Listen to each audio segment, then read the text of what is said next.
축복해달라고 하면 거기도 가야 된다는 거예요. 그러면 이제 돼지 새끼 많이 난 그 숫자 계산해 가면서 이게 아마 이제 헌금도 주고 아마 그러는가 보죠. 축복해주고 나는. 그거 얼마나 바쁘겠어요, 이게.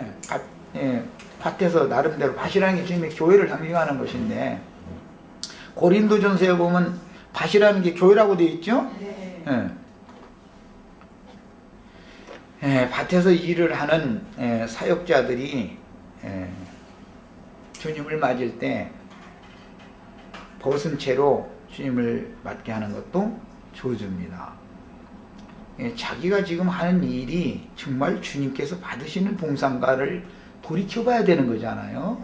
뒤로 돌이켜서 자기 자신이 지금 열심히 일을 하고 있지만 돌아봐야 된다 이거예요. 내가 하는 일이 과연 하나님의 일을 하는 것인지, 저주받은 아담과 가인이 저주받은 땅에서 농사를 하라고 해서 그 일을 지금 내가 하고 있는 것인지, 바로의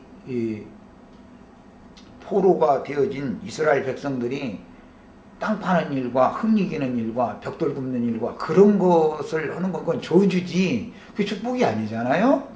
그래서 내가 지금 하나님이 하라고 한 일을 하는 건지 나의 열심을 가지고 지금 이러고 하는 건지를 돌아봐야 되잖아요. 그래야면서 자기 행위를 바꿔야 되잖아. 겉옷을 하나님이 의롭다 인정해주는 겉옷으로 바꿔 입고 주님을 맞이해야 되잖아. 그런데 너는 지금 하던 그 움통 벗고서 열심히 일하던 그 상태로 그냥 망해버렸고 말이잖아요. 그러니까 이같이 큰 저주가 없지요. 아주. 자, 그 다음에는 이제 그날에는, 원문은 이제 그 날들입니다. 복수니까. 그날들에는 아이 벤 자들과 젖 먹이는 자들에게 화가 있으리로다 그랬는데, 문자대로 자면 아이 벤 애기 엄마는 도망가야 되는데 아무래도 불편하겠죠. 깐난하게 딸려있으면 도망가기가 좀 불편하겠고, 이것은 그런 데에만 목적을 두는 말이 아니라 아이를 배서 아직 해산도 하지 않았다라는 말은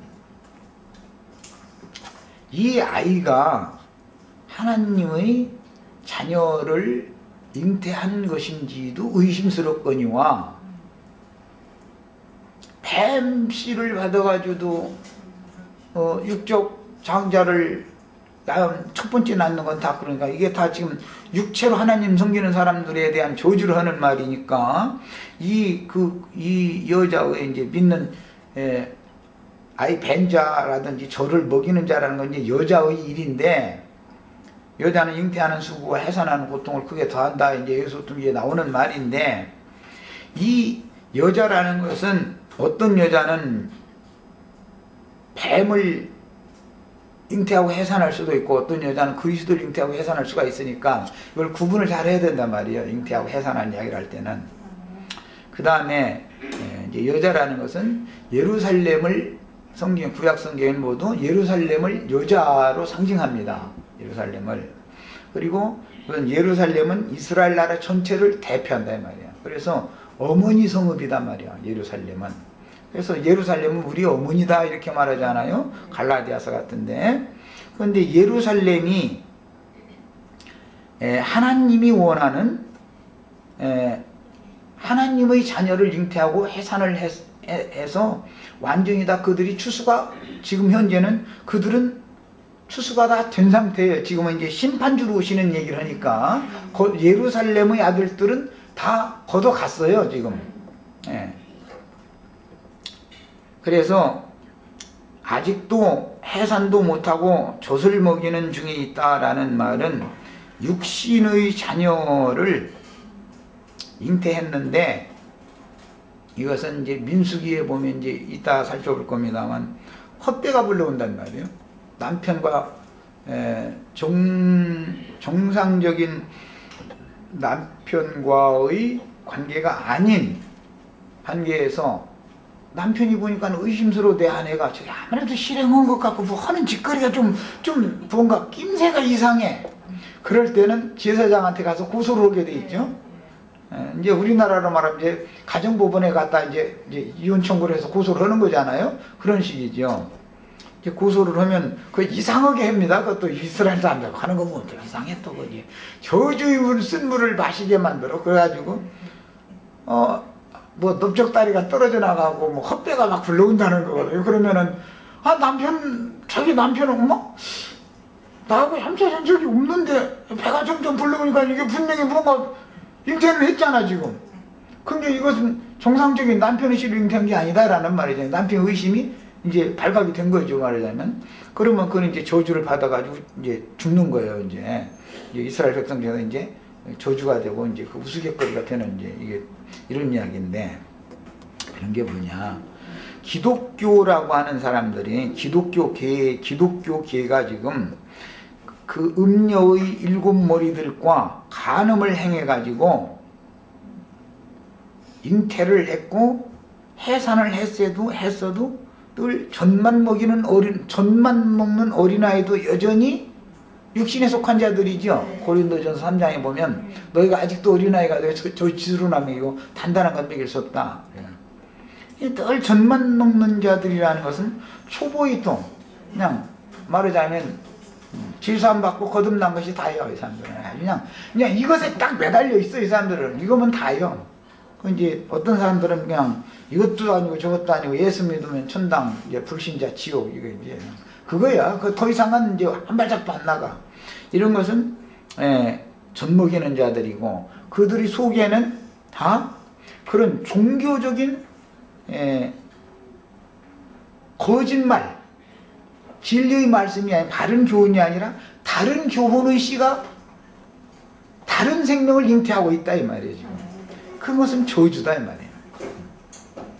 자, 그런데 그날에는 아이벤 자들과 젖먹이는 자들에게 화가 있으리로다 해놓고 나서 너희의 도망하는 일이, 도망은 어디로 해야 되는데 그때?